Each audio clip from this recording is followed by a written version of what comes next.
Have you ever looked back at someone who once meant everything to you and wondered why they're no longer part of your life? If you're over 50, you've likely loved deeply, trusted fully, and lost people you never imagined losing. And yet, here you are, still standing, still growing. That quiet strength you feel didn't come from comfort, it came from experience. Alan Watts often spoke about life as a process, not a possession. In that spirit, some relationships aren't meant to last forever. They're meant to teach us something essential about ourselves, about attachment, and about change. 1.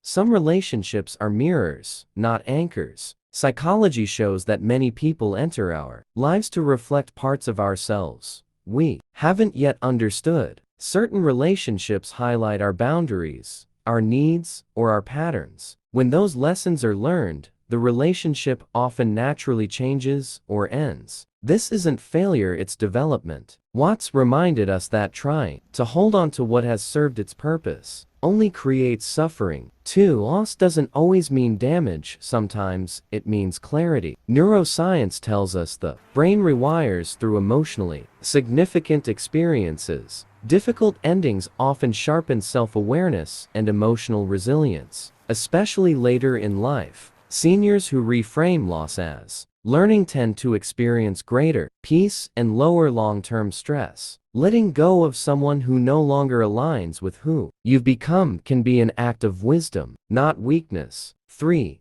Growth requires space, and space sometimes comes from goodbye. As we age, we become more selective with our time, energy, and relationships. That's healthy. Research on aging shows emotional well-being improves when people prioritize meaningful connections and release draining ones. Watts emphasized that life flows forward, not backward. Making room for peace often means accepting that some people were chapters, not the whole book. If someone walked away from your life, it doesn't erase the love, the memories, or the lessons. It simply means their role is complete. You're not here to collect people, you're here to understand life more deeply. And as long as you're learning, you're still very much alive.